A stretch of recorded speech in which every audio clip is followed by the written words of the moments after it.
님들 주식 빠졌을 때 더 사본 적이 있어? 요즘 코스피가 6,750을 찍으면서 역대 신고가를 쓰고 있잖아. 이런 상승장에 주식을 처음 시작하는 사람들이 폭발적으로 늘어나고 있는데 이 사람들이 가장 많이 하는 실수가 뭔지 알아? 어차피 오를 건데 싸졌으니까 더 사지 뭐. 이 생각 한 번이라도 해봤으면 오늘 영상 끝까지 봐야 해. 왜냐면 이게 분할 매수인지 물타기인지에 따라서 결과가 완전히 달라지거든. 같은 행동인 것 같은데 하나는 부자가 되는 길이고 하나는 계좌가 녹는 길이야. 안녕? 남들이 못 보는 경제의 이면을 팩트로 뜯어보는 경제사냥꾼이야. 실제로 주식 커뮤니티만 가봐도 이런 글이 넘쳐나. 3전 20만에 샀는데 18만으로 빠져서 물 탔어요. 이거 분할 매수 맞죠? 하이닉스 고점에 물렸는데 저점 추가 매수하면 평단가 낮아지니까 괜찮죠? 사실 이거 다 물타기야. 근데 본인은 분할 매수라고 착각하고 있지. 그래서 오늘은 투자 좀 한다는 사람들이 본인도 모르게 가장 많이 실수하는 내용을 가져왔어. 바로 물타기와 분할 매수. 겉으로 보면 둘 다 주식을 나눠서 사는 것 같잖아. 근데 워렌 버핏은 60년 투자 인생에서 이 둘의 차이가 가장 중요한 교훈 중 하나라고 했어. 버핏이 말한 내 투자 인생 최악의 실수도 결국 이 차이를 몰랐기 때문이야. 오늘 이거 한 번만 정리하면 앞으로 주식 살 때 절대 실수 안 할 거야. 그러니까 꼭 끝까지 집중해봐. 먼저 이 두 가지가 뭔지부터 짚고 가자. 이름은 들어봤는데 정확히 뭔지 모르는 사람도 많거든.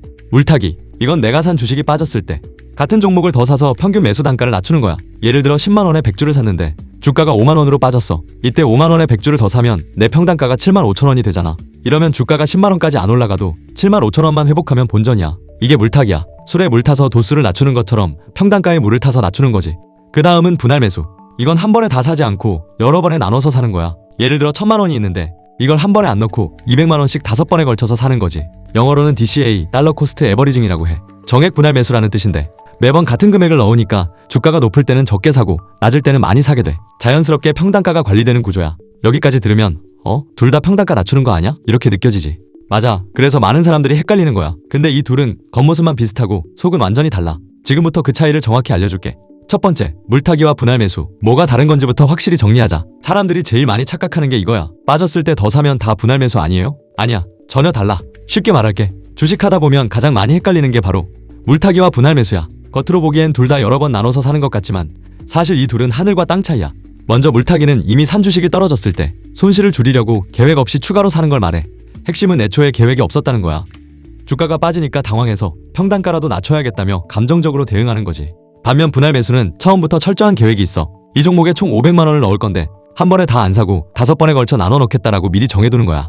언제 얼마에 살지 이미 시나리오가 짜여있는 상태로 실행만 하는 거지. 결과적으로 주식을 여러 번 사는 행위는 같지만 출발점은 완전히 달라. 물타기는 손실 회복이라는 감정이 먼저고 분할 매수는 리스크 분산이라는 계획이 먼저거든. 이걸 비유로 들어볼까? 물타기는 비가 오는데 우산 없이 나갔다가 옷이 젖으니까 어차피 젖은 거 그냥 더 맞지 뭐 하고 포기하는 거야. 하지만 분할 매수는 일기예보를 미리 확인하고 우산을 챙겨서 나간 것과 같아. 비가 내려도 당황하지 않고 미리 준비한 우산을 펴면 그만이거든. 물타기 하는 사람들의 머릿속엔 이런 계산이 돌아갈 거야. 10만원에 100주 샀는데 5만원으로 빠졌네? 여기서 100주만 더 사면 평단가가 75,000원이 되니까 조금만 반등해도 본전이겠다. 물론 산수는 맞지만 문제는 그 75,000원이 회복된다는 보장이 어디에도 없다는 거야. 만약 주가가 3만원까지 더 빠지면 어떻게 될까? 그때 평단가를 더 낮추려면 이미 넣은 돈보다 훨씬 더 큰 돈을 쏟아부어야 해. 이게 바로 물타기의 무서운 눈덩이 효과야. 빠지면 빠질수록 감당할 수 없을 만큼 더 많은 돈이 필요해지는 구조지. 하지만 분할 매수는 처음부터 투자할 총액이 정해져 있기 때문에 이런 함정에 빠질 일이 없어. 내가 정한 금액은 여기까지고 이걸 5번에 나눠 사겠다. 끝. 이 선명한 기준 하나가 내 소중한 자산을 지켜주는 핵심이야. 구체적으로 숫자를 통해서 이 차이가 얼마나 벌어지는지 보여줄게. 실제 예시를 하나 들어보자. 투자금 1000만원을 가진 A와 B가 있어. 먼저 물타기를 하는 A야. A는 주가가 10만원일 때 1000만원을 한 번에 다 넣어서 100주를 샀어. 그런데 주가가 5만원으로 반토막이 난 거지. 당황한 A는 평단가를 낮추려고 계획에도 없던 비상금 500만원을 더 끌어와. 그렇게 5만원에 100주를 추가로 사서 총 200주, 평단가 75,000원을 만들었어. 투입된 돈은 총 1,500만원이야. 반면 분할 매수를 하는 B는 어떨까? B는 처음부터 1000만원을 200만원씩 5번에 나눠 사기로 계획했어. 주가가 변할 때마다 기계적으로 대응했더니 총 146주를 확보했고 평단가는 약 68,000원이 됐지. 투입된 돈은 계획대로 딱 1000만원이야. 자, 여기서 주가가 8만원으로 회복됐다고 가정해보자. A는 평단가가 75,000원이니까 주당 5,000원씩 총 100만원의 수익을 내. 1,500만원을 투자해서 100만원을 벌었으니 수익률은 6.7%야. 반면 B는 평단가가 68,000원이라 주당 12,000원씩 총 175만원을 벌어. 1000만원 넣어서 175만원을 벌었으니 수익률은 17.5%지. 같은 종목을 같은 시기에 샀는데 수익률이 거의 3배나 차이나. 하지만 진짜 무서운 건 하락장이야. 만약 주가가 3만원까지 더 빠지면 어떻게 될까? A는 비상금까지 다 털어넣은 1,500만원이 600만원으로 쪼그라들어 900만원을 날린 데다 이제는 대응할 자금 조달조차 불가능해. 반면 B는 1000만원이 438만원이 되어 562만원 손실을 보지만 계획 외의 현금은 여전히 살아있어. 물타기의 함정은 이거야. 주가가 빠질수록 평단가를 낮추기 위해 기하급수적으로 더 많은 돈을 넣어야 한다는 것. 이게 끝없는 늪이 되는 거지. 이 차이가 5년, 10년 뒤에는 어떻게 벌어지는지 볼까? B처럼 S&P 500 ETF에 매달 20만원씩 꾸준히 분할 매수했다고 쳐보자. 연평균 수익률 10%를 가정하면 10년 뒤 원금 2,400만원은 약 4,100만원이 되고 20년 뒤 원금 4,800만원은 약 1억 5천만원으로 불어나 1억 원이 넘는 수익이 생기는 거지. 하지만 감정적으로 물타기를 반복한 A는 어떨까? 중간에 종목 하나만 잘못 골라 물타기를 하다가 50% 손실을 보면 그걸 복구하는 데만 3, 4년이 걸려. 반토막 난 계좌를 원금으로 돌리려면 수익률이 100% 나야 하거든. 결국 복리의 마법은 계획대로 꾸준히 넣는 사람에게만 선물을 줘. 감정에 휘둘려 물타기를 반복하는 사람에게 복리는 오히려 가장 무서운 적이 될 뿐이야. 세 번째, 그럼 투자의 성인이라 불리는 워런 버핏은 어떻게 했을까? 버핏의 투자 원칙은 사실 아주 단순해. 첫 번째 원칙, 돈을 잃지 마라. 두 번째 원칙, 첫 번째 원칙을 잊지 마라. 그런데 여기서 우리가 주목해야 할 점은 버핏은 절대로 단순히 주가가 빠졌으니까 더 사자는 식의 행동을 하지 않았다는 거야. 버핏의 방식은 명확해. 내가 이해할 수 있는 사업을 하는 기업이 계산한 가치보다 싸게 나왔을 때 미리 정해둔 금액 안에서 분할로 산다. 여기서 핵심은 바로 미리 정해둔 금액 안에서라는 부분이지. 실제로 버핏은 포트폴리오 상위 5개 종목에 전체 자산의 약 80%를 집중시켰어. 한때 애플 한 종목에만 50%를 넣기도 했지. 하지만 이건 물타기로 쏟아부은 게 아니야. 처음부터 이 기업은 확신이 있으니 비중을 크게 가져가겠다고 철저히 계획한 결과물이야. 재미있는 사례가 하나 있어. 2008년 금융위기 당시 버핏은 골드만삭스에 50억 달러를 투자했어. 주가가 폭락한 상태였지만 버핏은 단순히 싸다는 이유로 사지 않았어. 금융위기가 끝나면 골드만삭스의 사업 모델이 반드시 회복될 거라는 확신이 있었고 얼마를 어떤 조건으로 넣을지 이미 다 계산을 끝내놓고 들어갔지. 결과적으로 4년 만에 약 37억 달러를 벌어들였어. 반대로 같은 시기에 물타기를 했던 개인 투자자들은 어땠을까? 당시 리먼 브라더스나 베어스턴스 같은 회사들도 소위 우량주였거든. 주가가 낮아졌다고 무작정 물타기를 했던 사람들은 회사가 파산하면서 투자금을 전부 날렸어. 차이가 보이지? 버핏은 사업을 보고 샀고 개미들은 주가만 보고 산 거야. 버핏이 60년간 지켜온 분할 매수 원칙을 정리하면 딱 3가지야. 살 종목과 총 투자금을 먼저 정한다. 반드시 3번에서 5번에 나눠서 산다. 주가가 아니라 사업이 변했는지를 본다. 사업이 견고하다면 계획대로 더 사도 되지만 사업 자체가 망가졌다면 아무리 싸져도 절대 손대지 않는 거지. 이게 바로 물타기와 분할 매수의 결정적 차이야. 물타기는 주가가 빠졌으니까 사는 거고 분할 매수는 사업이 여전히 괜찮으니까 사는 거야. 출발점이 주가냐 사업이냐 이 한 끗 차이가 훗날 자산 규모에서 수십억 원의 차이를 만들어내는 거야. 근데 여기서 재밌는 게 있어. 버핏도 이 실수를 했어. 60년 투자 인생에서 본인이 직접 최악의 실수라고 말한 게 있거든. 버크셔 해서웨이.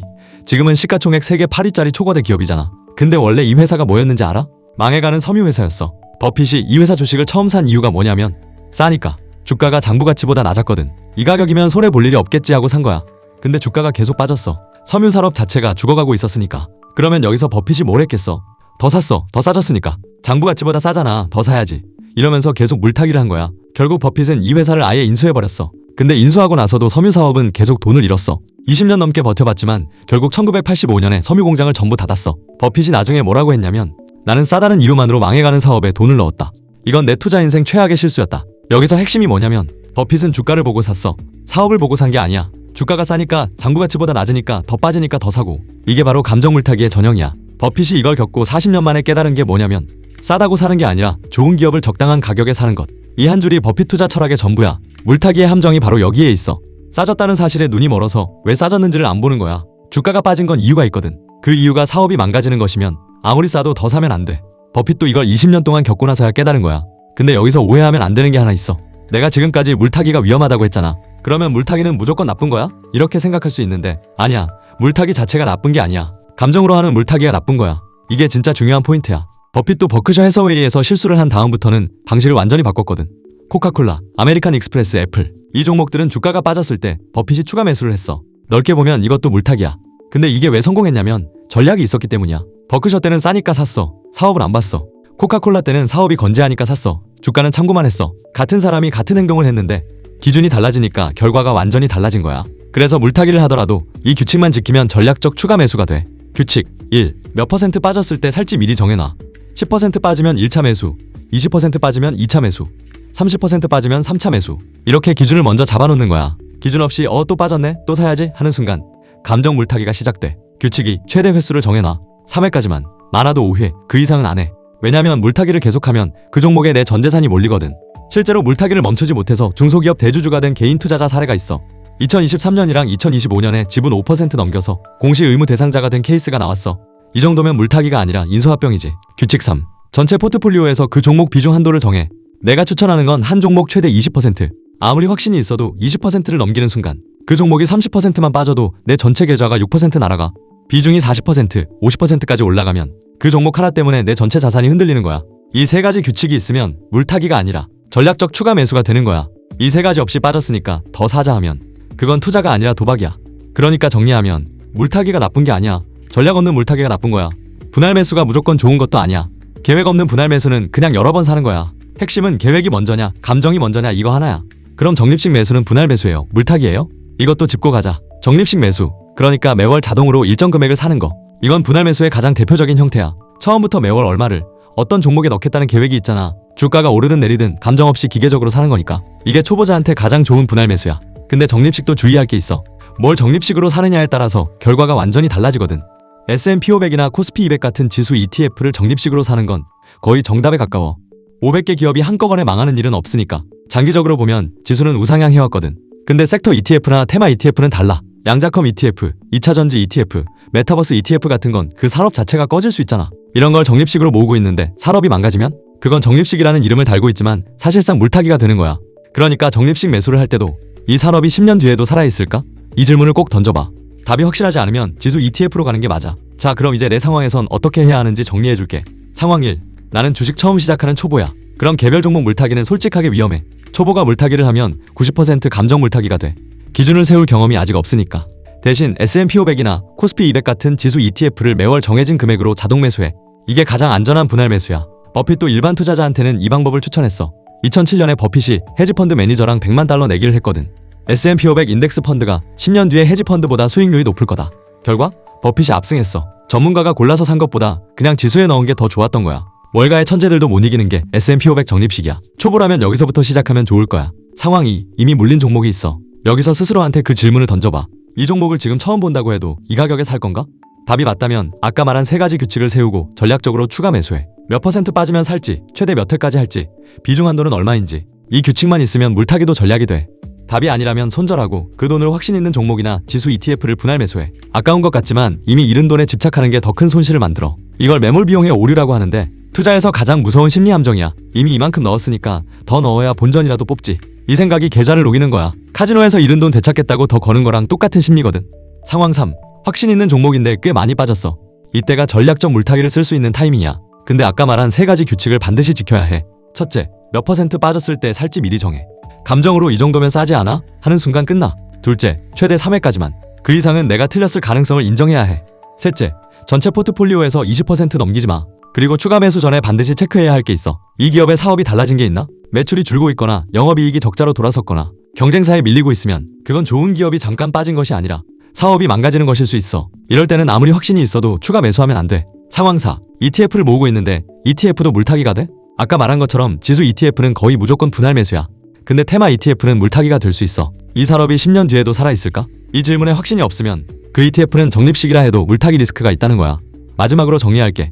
오늘 핵심을 딱 한 줄로 말하면 전략이 있으면 매수고 감정이 있으면 물타기야. 물타기 자체가 나쁜 게 아니야. 그래서 물타기를 하든 분할 매수를 하든 이 세 가지만 기억해.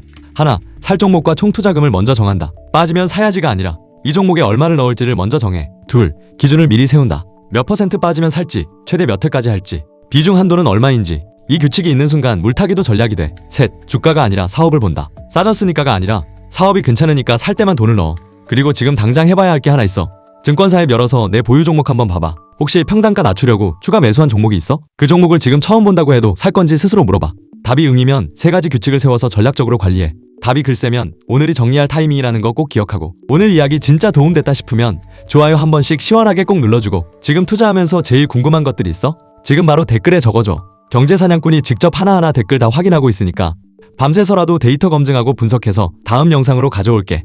이렇게 경제사냥꾼 구독자들에게 도움되는 진짜 정보 하나도 빠짐없이 매일 전부 다 알려줄 거니까 경제사냥꾼 구독과 알림 설정 꼭 해두고 우리 진짜 다 같이 부자 되자.